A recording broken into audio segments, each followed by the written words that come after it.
Today is day 5 of everything being closed due to fog. When it's barely afternoon, it looks more like night, based on the light level. I've been trying to take pictures of how thick the fog is, but they don't do it justice. I don't like looking outside too often anymore.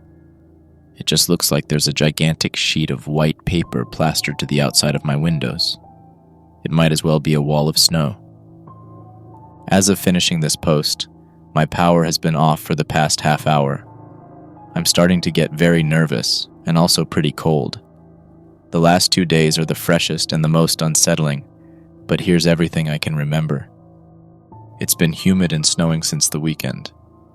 We started the week with a sudden cold front that blew in with huge gusts of wind and a dusting of snow on the ground. The roads iced up overnight, but by the morning on Monday it was above freezing.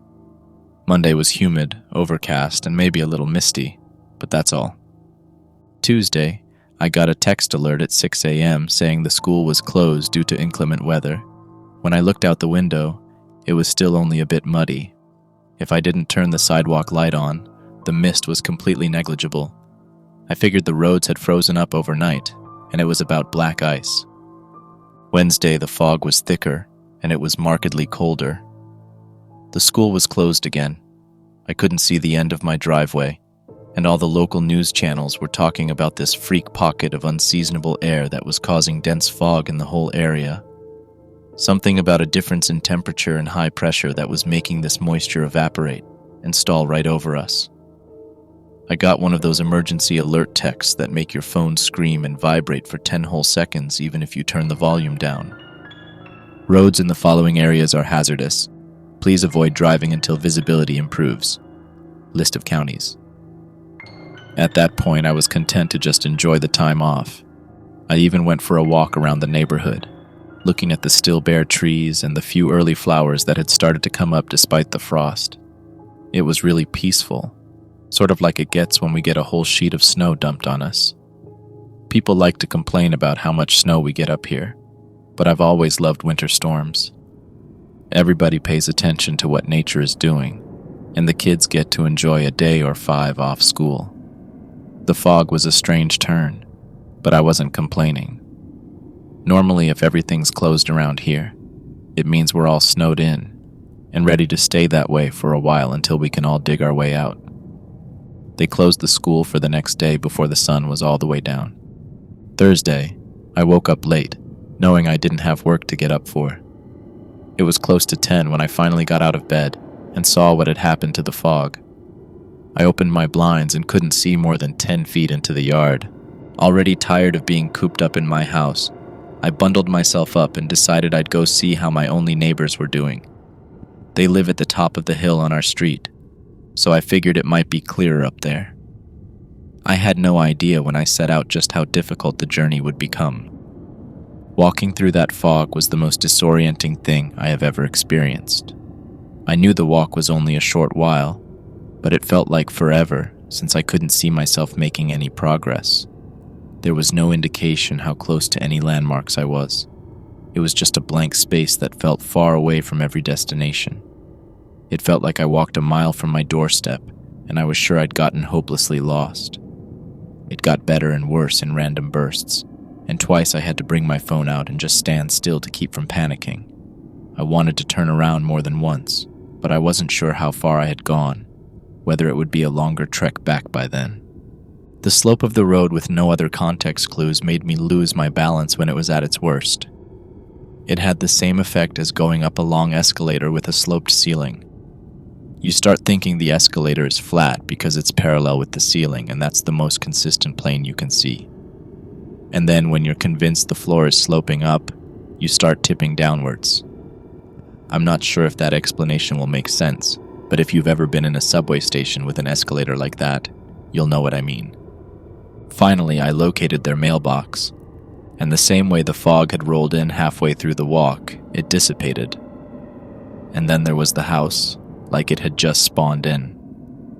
Looking behind me, it felt like I must have walked 5 times the distance I could now see maybe a quarter of. It was overall a little clearer up there than at my house, but only just. We laughed about how we could hardly even see each other on the sidewalk, and then they invited me in for dinner. It was a nice break from the strangeness of being trapped in the house. The kids were having a great time being off from school with a free excuse to stay in and play video games. When I found my way home, I learned the school had been closed through the weekend. Friday is when things started seeming like something more than just weather. More than a few days in a row off of school is unheard of here, especially not without several inches of snowfall or extreme temperatures. The last time something like this happened was when a blizzard dumped 4 feet of snow on us, and they canceled a whole week of classes before the storm got here. We've never gotten fog like this before, not in all the time I've lived here. I checked the Weather Channel, but no one seemed concerned about how long it might last, just that it was still here. The fog started out about the same as Thursday, dense enough for visibility to drop out around 10 feet, but it was much more changeable. I found myself turning on indoor lights at around noon as a thick piece of cloud came in. It was like a heavy thunderstorm had rolled over the house in a matter of 5 minutes. The fog took on that light bluish hue that you'd associate with the start of twilight, and then it stayed like that for hours. The basement was collecting moisture and some fog was even hanging around down there. I poked my head out the door just to take a look, and the fog spilled right into my house. It was so heavy it fell in waves and left a sheen of condensation all over the floor. It was around then that I started to get paranoid. This was heavier than I'd ever seen fog be in my life, not even in videos or pictures. It's so opaque it was like a wall, effectively trapping me into my house and away from everyone I could call. I couldn't see inches in front of my face looking out the door. I started to imagine what could be out there, sort of like when you're in a dark room. You logically know there's nothing there, but your mind plays tricks. Suddenly, all the horror movies you watched as a teen get conjured up and you visualize that girl from The Ring in your closet or outside your window. The isolation might have been driving me a little crazy, but please tell me I'm not the only one waiting for the day a girl with long black hair appears in some pitch-black part of my house. That's normal. I swear my heart would have given out on the spot if a cloud rolled past and there was something on my walkway. My fear of open water all of a sudden definitely extended to this fog. I stared out the window towards the driveway for hours, half amazed and half terrified as big chunks of cloud rolled past the window, thinking of the worst possible things I could see. A little girl, just a hand or a claw or a tree rearing up to smash the window, a face pressed against the glass on the other side. Honestly, seeing anything in this fog would have been terrible. The thing would have had to be so close already for me to even make it out. I didn't care if it was a moose or a neighbor or what. I shut and locked the door, closed all the blinds, and they've stayed that way since. Sometime after noon, I fell asleep on the sofa with all the lights on. At 4 p.m., I was startled awake by another emergency alert text. For your safety, all major roadways will be closed from dusk to dawn. Today is Saturday. It's been 5 days since I could comfortably leave the house. It's cold. Trust me, I'm not a baby about a little chill. It routinely gets down into the teens up here during the winter. But it's not winter anymore. It's March. The thermostat in my hallway says the temp outside is 19 degrees Fahrenheit. I had dinner stocked up for a couple days, but I ate all the leftovers and have had to dip into my stash of canned soup. Had I known this was going to hang around this long, I might have been able to prepare some more food, but there's been no warning whatsoever. Here comes the part that's got me really spooked. My power is flickering. It started this morning, or maybe even last night. It's been strangely dark and twilight-ish all day today, bad enough that I've had to leave a few lights on. I thought I'd imagined the flicker the first couple times, like I blinked at the wrong time. But then I was on my desktop computer, and the electricity flickered badly enough that it punted. The power stayed out for a few minutes, so I lit a couple candles. It was midday and it looked like it was evening. There was no light source in the sky, just purplish blue all over the place. I was so confused that I Googled "what time is it?" just to make sure it was in fact noon and my phone hadn't somehow been manipulated. Another emergency alert came in.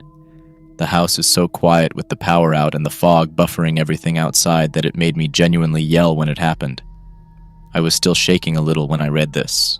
Emergency services are experiencing an outage in this area. If you have an emergency, please dial your local police department. List of police numbers by county. I'm not exactly sure what that means. I've never gotten an alert like that before. Surely emergency vehicles would have as much trouble as the rest of us getting around in this mess. The roads probably have a whole sheet of ice on them.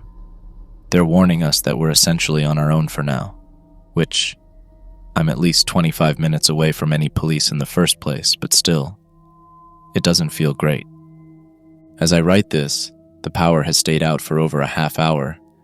I'm afraid it won't be back on, and it's quickly getting colder in here.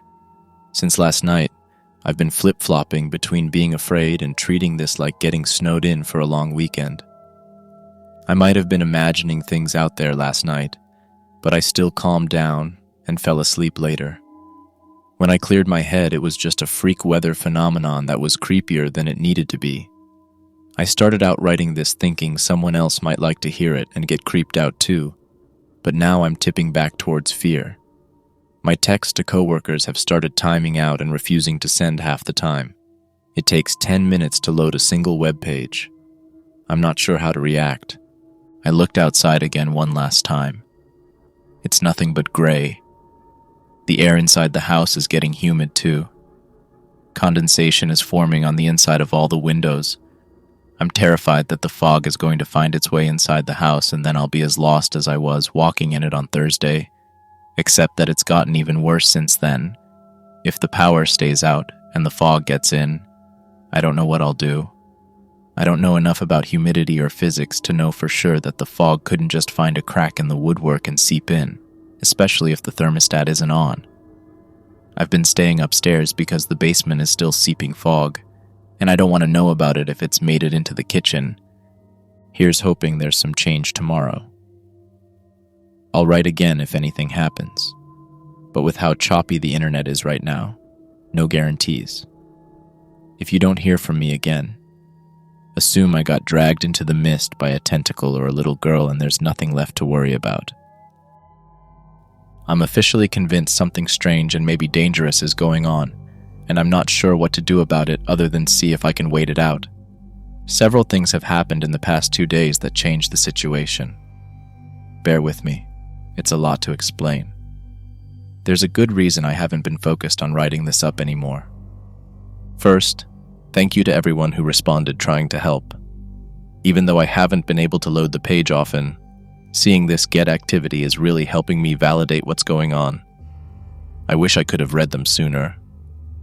As for building a fire, I do have a fireplace, but it's downstairs. Unfortunately, I got back to this too late for that to be a viable option. I'll get to that part though. Here's everything I've written since Saturday. At about 3 a.m. Saturday night, I woke up to banging on my front door. I'd put out all the candles except the one in my bedroom, and I woke up to a dark, flickering room and the most frantic sound I've ever heard in my life.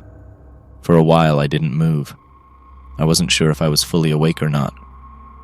About a minute passed, during which I just sat and stared behind me at the blinded front-facing window, hyperventilating as quietly as possible, waiting. I think I was hoping it would stop and I could...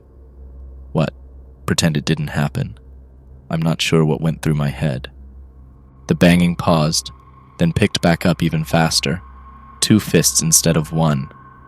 About then, I snapped out of it and started hearing the yelling underneath all the noise. On instinct, I looked out the window, as if that was going to help me see what was on the porch. It was pitch black outside and the fog was impenetrable, like staring into a puddle of cloudy ink just a few inches in front of my face. It sent a chill down my spine, but by that point I was awake and making sense of everything, coherent enough that I could look away. It turned out it was my neighbor's daughter and their Pomeranian. I have no clue how in the blue hell Melanie, stand-in name, made it down the hill. She's 7. I probably couldn't have made that trip myself. Melanie's stressed out, the dog is stressed out, I'm stressed out. The most I can get out of her is that she got lost and didn't know what to do. So she came to get me. She told me she grabbed the dog because she was scared and he makes her feel safer. The dog is the most pathetic wreck I've ever seen. He will not stop whimpering. She's definitely the one comforting him, and he's very loud. He won't let her set him down at all, and he cries if she stops petting him for too long. Honestly though, that's fine. I feel a little more grounded with some activity in the house. The quiet was driving me batty. Whatever happens now, I'm the adult.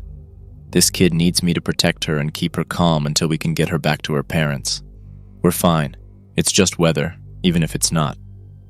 We tried calling Melanie's house in the morning, but there's no response. The landline is disconnected, and I assume they don't have any power either. We can't get through to any of their cell phones because the reception is so splotchy. This only started since the fog stayed so thick and the power started going out. Every once in a while I'll get a bar or two, but only for a second. It takes 5 tries to load my own post. I managed to get to a weather forecast site for some answers, but there's nothing. No updates. The posts about the fog coming in are still there, but there's no mention of how bad it is or when it might end. The forecast just says fog, fog today, fog tomorrow, fog, fog, fog, mist fog. The twilight-ish lack of light is getting worse. Today started out blue, and the first sign of daylight didn't seem to reach us until well after 10 a.m. We agreed about keeping the blinds closed, so the candles and flashlights I've been able to dig up are our main source of light anyway. It feels like we're living inside a steel box with how utterly quiet and dark it is. One more strange development in the past day or so. I've had to turn off all the light bulbs because these flickering surges of power keep going through the house. The electricity will come back on in spits, and starts every once in a while and make the whole house blink in sequence. It's rare, but it's still happening. The strobe effect was upsetting until I decided to turn the lights out, but I can still hear the fridge kicking on in the kitchen when the electricity comes back. And with the muffled silence still hanging over everything, even a sound as tiny as that is unpleasant. Again, I don't know enough about power grids to speculate, but I'd think if the power was out for a serious reason like a line down or a major grid failure, it would go out once and stay out. It also seems strange that we're still getting cell reception in bursts, as if only the closest towers are affected. Is that how cell towers work? If there was a serious outage, shouldn't all the nearby towers be down too? The fog sure seems like a big, serious reason for an outage. I didn't think to check the fuses in the basement because I didn't even consider it was only my house that was out. Cell reception has gone bad in the same time frame as the power did, so I assume the two were related. Either way, I'm not likely to go down and check. I don't like being down there anymore, with the mist seeping in as much as it is. Every time I head into the kitchen or the basement, I find myself rushing to do whatever I need to and sprinting back out for no good reason. It's even not that foggy down there, it just feels exposed. Things keep getting more bizarre. I started to ask Melanie if she wanted to try to get back to her house today. I said that it would be safe because I'd go with her and we could stay there and not get lost again. She refused outright. 5 minutes later, I caught her crying. Now, there are a few things you should know about Melanie. Melanie is a shy kid. She's in 2nd grade this year and she is selectively mute towards everyone at school. The only people she's comfortable talking to are her dog, her close family, and a couple neighbors, myself included. With strangers, she's closed off, but with the people she trusts, she's loud, hilarious, and sharp as a tack. This is important because you have to understand Melanie is very smart, and also very good at hiding things. She knows how adults work. Unfortunately, she has seen adults be very wrong before, so she knows better than to trust unconditionally. She knows how to get what she needs without asking for it. I think she could tell I didn't believe what I was saying. I probably seem a little crazy by now, all things considered. She understood that I would have walked out there with her in tow, knowing deep down that we were in danger, just because I didn't want to believe what was happening. I hate to say it, but I was almost that white girl in the horror movie that runs head first into the monster, while the audience loses its collective mind. I was ignoring what was in front of me because I didn't know what to do with it.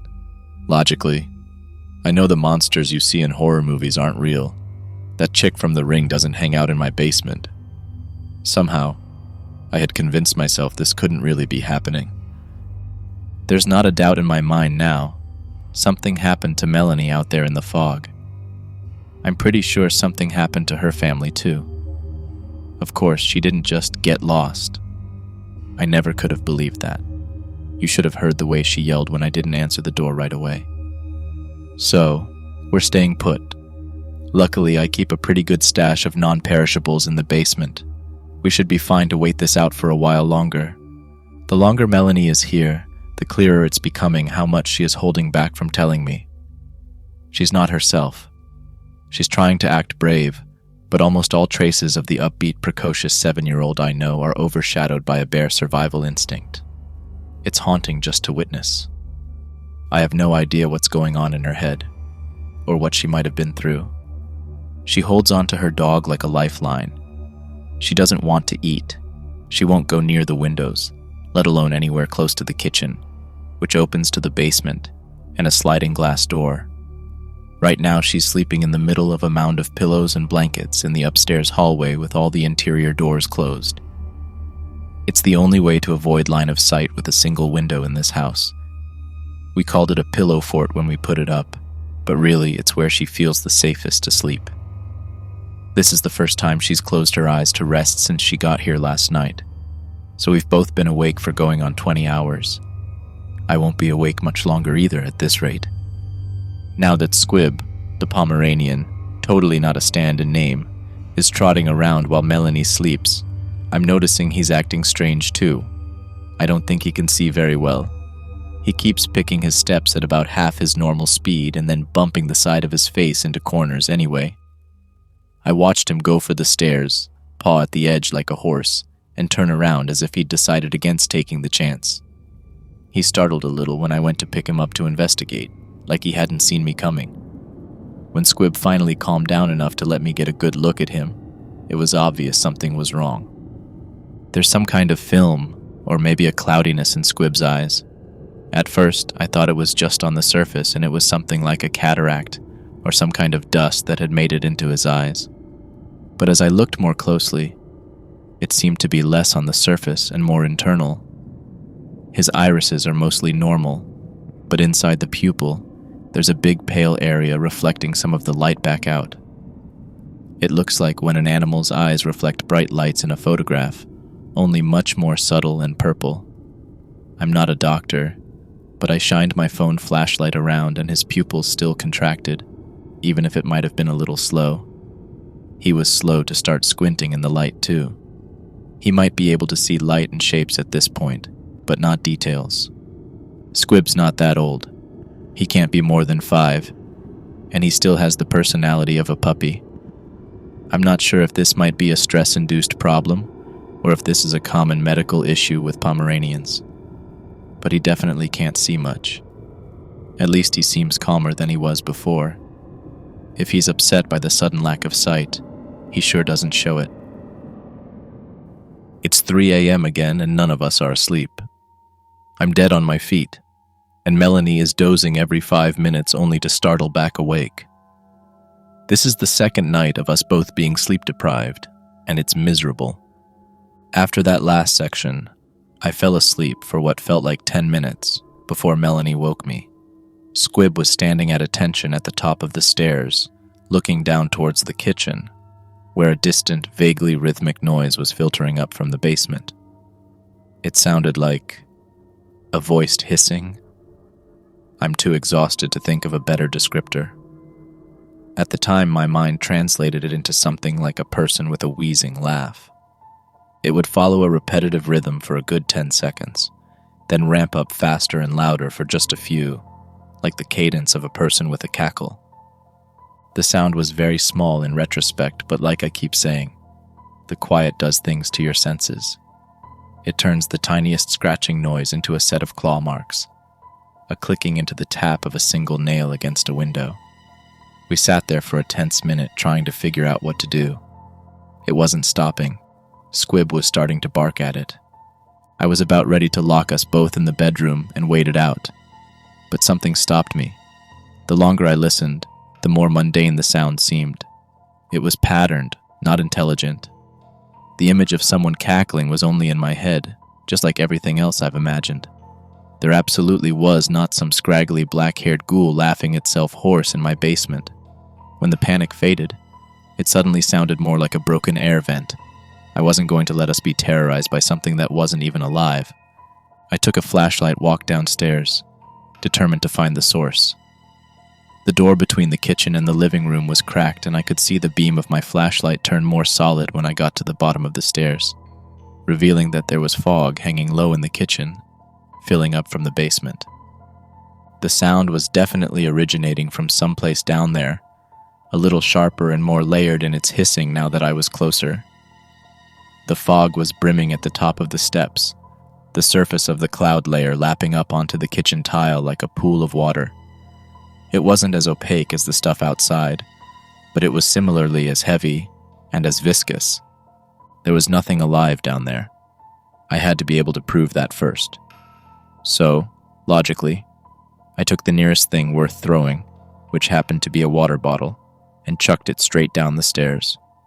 I even yelled something after it just to be sure, as if talking at nothing was going to produce something reassuring. There was no response, just more hissing. Eventually, I swallowed my fear and walked down the stairs.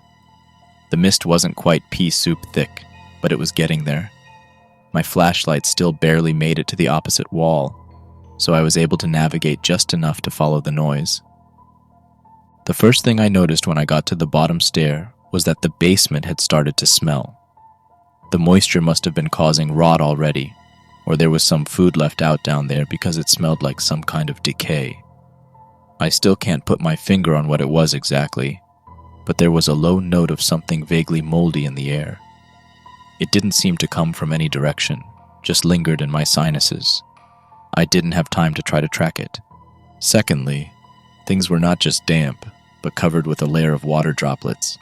Streaks of water tracked down every surface I shined the light on, turning dirty and gray as they went. The carpet wasn't just damp either. It was squelching a tiny bit as I walked. Come to think of it, the carpet might be the thing that's rotting. God, this water damage is going to be hell to repair if I ever get out of here. So I picked my way towards the sound, trailing my hand down the damp wall as I went to keep my bearings. And then, just a few steps away from the stairs, the disorientation set in exactly like it had when I walked through the fog outside. A spike of vertigo that came out of nowhere and almost made me drop my flashlight. For a second, I panicked. The thing that I'd talked myself out of imagining down here pricked at the front of my mind, but in even more lurid detail. A large, bone-pale thing, its crouch somewhat reminiscent of a frog, shrouded just outside of my 5-foot visibility, close enough to reach out and touch me if it pleased. Long, soaked black hair draped over its form. Its wide, nebulous face only differentiated by 2 oversized, clouded eyes, the same empty color as the twilight outside. My imagination had abandoned the idea of a little girl, but taken all the most disturbing parts and picked out something even worse to attach them to. I imagined the creature was sitting in the hallway, laughing to itself as I walked blindly down the other wall towards its trap. I could have shined my flashlight that direction to debunk it, but I didn't dare glance that way. If I'd let myself, I think I would have frozen permanently in place, trying to pick that shape out of the murk around me. I pushed on and found the source of the hissing within a few seconds once I reached the back wall. It was my dad's old oxygen machine. I reached over the bed to pull the plug and the sound stopped. The electricity must have been blinking and it glitched the machine in such a way that it was turning on and off while the hose was kinked. Mystery solved. No laughing ghoul. I started making my way back to the kitchen, relieved, calling to Melanie that everything was all right. It was just an appliance. I passed by the space I had placed the ghoul in my head, and then quickly tiptoed towards the stairs. My instinct to sprint must have left me clumsy, though, because I tripped hard over something I couldn't see and hit my head on the railing. My left hand went out to catch my weight, and instead came down on something sharp, preventing me from stopping the fall. When I picked the flashlight up to see, I found a huge shard of glass sitting on the stairs, and a nauseating slice through my palm. Melanie cried when I got back upstairs. She said she was afraid I wouldn't come back. And then, of course, she heard me fall. While I cleaned my wound up, she sat on the bathroom counter and sniffled into Squib's fur. 3 times in the next hour, she asked me if I could breathe okay, and then she started trying to cover me with blankets. This has to have something to do with what happened to her, but I can't bring myself to ask. Not when even the mention of it gets her panicking. Or actually, maybe I don't want to know. What's the difference? If I can't protect us from whatever's out there, I'd rather not have an accurate image in my head to fear. The ones I already have are bad enough. We've decided the basement is off limits. I had Melanie hold the flashlight at the top of the basement stairs while I used a huge shopping bag to stack everything we could possibly need from down there into one trip. I even stole all the spoons from the kitchen so we wouldn't have any reason to be on the first floor if we didn't want to. I've also completely closed off the kitchen with some thick towels blocking the cracks in the doors, like some people suggested. There's no way the fog is getting past there. It shouldn't fill up any more of the house than it already has. Lastly, I used masking tape to fix the blinds to the wall around my window, and that seemed to placate Melanie enough to get her to sleep in the bedroom. It's a lot warmer sleeping in a bed, and to be honest, having an extra door to close makes me feel safer when all we've got for light is a few candles. The smell from downstairs is still stuck in my nose. It's going away, but it's taking its time. Occasionally, I'll take a breath and wrinkle my nose because that heavy mold scent keeps coming back. It's giving me a strange headache, like my sinuses are irritated and my head is full of wet sand. I did my best to clean out the slash on my palm and wrap it up. It could probably use stitches. The cut isn't too deep, but for whatever reason it stung like hell when I ran it under the faucet. I tried to push through the pain to get it clean, and now it's still throbbing from the irritation. My hand is basically useless now. I feel completely terrible, overtired, nauseous, and now I'm hurt too. We got some sleep. We're doing all right, but the cold is starting to get to us. We have every blanket in the house out, and we're piling them up next to us, along with a few candles to huddle around. The dark has absolutely ruined our sleep schedules too. We made up for all that missed sleep and woke up at 4 p.m. I'm not even sure there was any daylight today. If there was, we slept through it with the blinds closed anyway. Existing in dark rooms with just 1 or 2 candles going at any time is really starting to get tiring. All I want to do is look around without there being a nearby splotch of blackness that the candle can't reach. My stock of candles is not inexhaustible, and neither are the batteries in our flashlights. We're trying to ration, but the fact is we're going to run out eventually. If this goes on too long, one way or another we're going to lose our sense of sight, whether it's because the fog gets in or because the light runs out. I'm starting to get nervous about how little power my phone has too. I've been conserving battery since the morning after the power stayed out, but it's getting pretty dire. I just started using the portable battery I keep in my suitcase for traveling. This is my last source of power, unless the electricity comes back and stays for any length of time. I've been trying to use it sparingly, but this phone is my last line of connection to the outside world. Without it, I won't be able to tell if reception gets better and there's some update on what's going on. Failing that, if something new happens to us, I want to be able to talk about it. Again, thanks for sticking around to read. Wish me luck. And if I don't get enough signal to post again, assume I'm still alright. No scraggly black-haired ghouls. I'll be doing my best to stay that way.